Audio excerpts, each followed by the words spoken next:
Corría el verano de 1982 y a nuestra casa, allá en la urbanización Huacho A12, llegaba la alegría, la primera radiograbadora, y con ella un cassette de obsequio. A un lado Dani Daniel, aquel de Por el amor de una mujer, y al otro lado Nino Bravo, con 3 canciones, la emblemática Un beso y una flor, Noelia, donde hace alarde de la potencia y limpieza de su voz, y sobre todo la que nos encantó, Libre. Sin embargo, conocedores de lo que encerraban generalmente estas baladas, no encontrábamos explicación a la letra de Libre. Tiene casi 20 años y ya está cansado de soñar.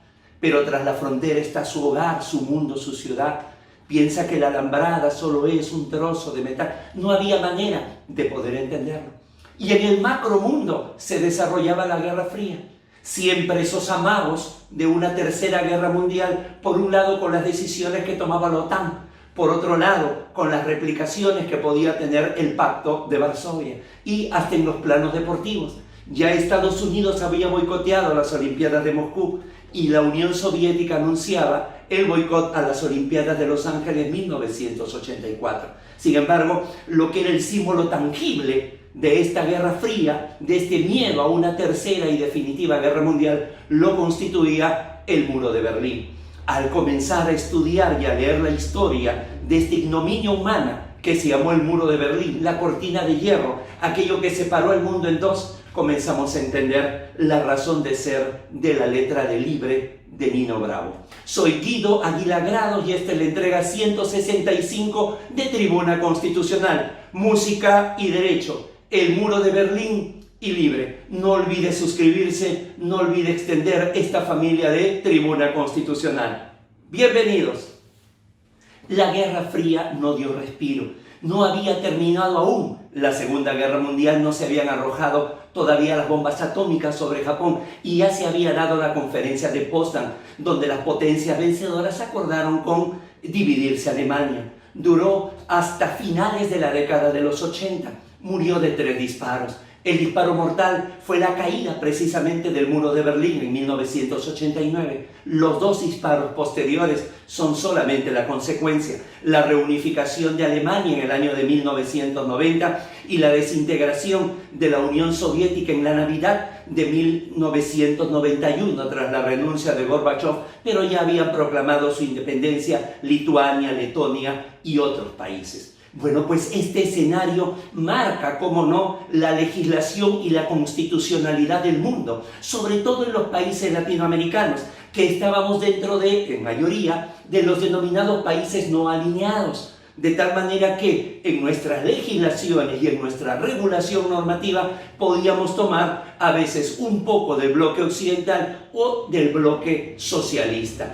Tan es así que, por ejemplo, en el ámbito de las constituciones es notorio. Una cosa es la constitución en medio de la Guerra Fría, como la peruana de 1979, y otra es la constitución una vez concluida la Guerra Fría, como nuestra constitución de 1993. Es absolutamente notoria la influencia. O, por ejemplo, el Código Civil es del año de 1984, y entonces muchas veces nos sorprende por qué la intervención del Estado en un código donde debe predominar la autonomía privada. Ahí encontramos la explicación. O en la misma organización estatal, porque dentro de la organización de un Estado, el propio Estado estaba metido, estaba involucrado, sobre todo en el ámbito económico. Era un Estado gordo, un Estado obeso, justamente porque habíamos tenido acá gobiernos como el de Velasco o el primer gobierno de García, que habían entendido de esta manera cómo llevar el Estado.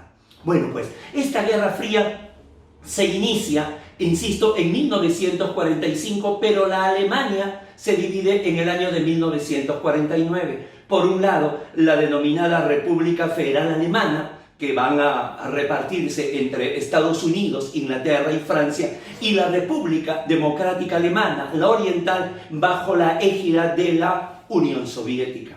Sin embargo, esto no va a ser pacífico. Más de 2 millones de la parte oriental de Alemania comenzaban a emigrar hacia la parte occidental, encontraban una economía más sólida, encontraban mejores oportunidades. Por ello, en la madrugada del 12 de agosto de 1961 comenzó la Operación Rosa, En una operación rapidísima se levantó un muro provisional y una alambrada de 155 kilómetros de largo que separaba toda Alemania.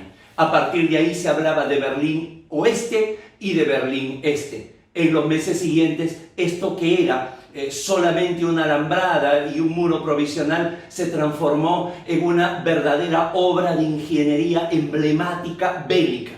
Se construyó muros de una altitud superior a los 3,5 metros, reforzados con hormigón y también con púas.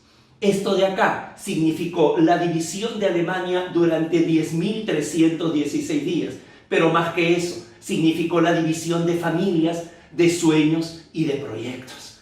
Si toda la Guerra Fría, con la crisis de los misiles en Cuba, con la lucha en la aeroespacial, con el teléfono rojo y aquellos días en que la paz del mundo dependió de una letra, la letra K, Kennedy Khrushchev tenía, si se quería tener algo tangible, algo que representara, seguramente era el muro de Berlín, y con ello las manifestaciones culturales, tanto en el derecho como en la música, como en otros ámbitos. Hasta que llega el nefasto 17 de agosto de 1962, un joven de 18 años, Peter Fechner, intenta, él y su amigo Helmut, cruzar el muro de Berlín.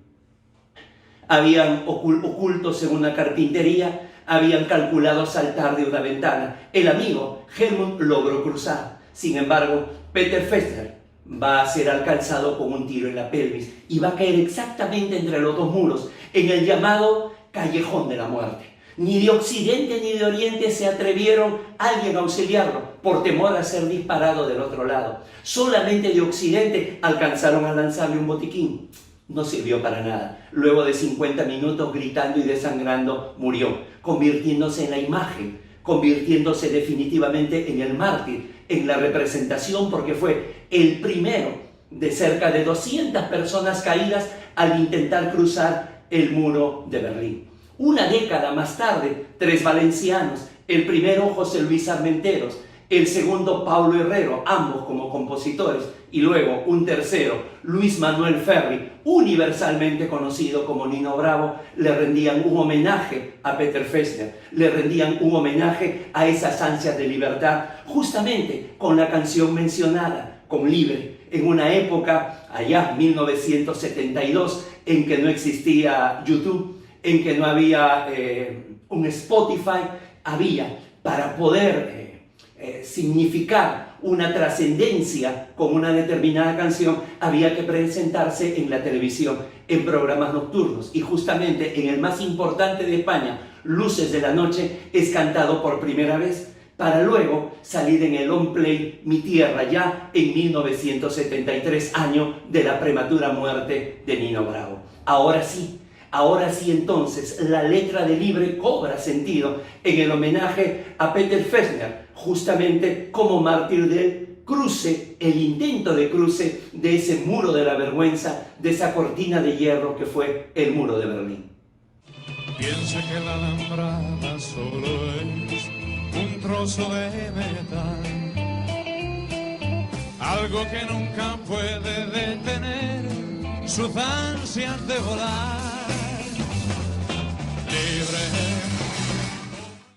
Así como Peter Fechner fue el primero, el último fue Chris Grateful, de 20 años de edad. Lo intentó en febrero de 1989, a poco, ya prácticamente en el epílogo de la existencia del muro de Berlín, que cae aquel histórico 9 de noviembre de 1989. Si bien es cierto, Libre fue una canción que logró un gran éxito en España, por otro lado, en América Latina cobra ribetes políticos. Fue prohibida, por ejemplo, en Cuba, mientras que por el lado chileno se convirtió prácticamente en un himno de quienes estaban con el régimen militar. Recordemos que Pinochet da golpe de Estado al primer gobierno socialista de América del Sur, que es Salvador Allende. Y hay una imagen icónica, no más que imágenes, es un vídeo en que Bigote Arroncet, cuando canta Libre en el Festival de Viña del Mar de 1974, dicen que estaba presente Pinochet, termina la canción cantando de rodillas y ante el júbilo del público.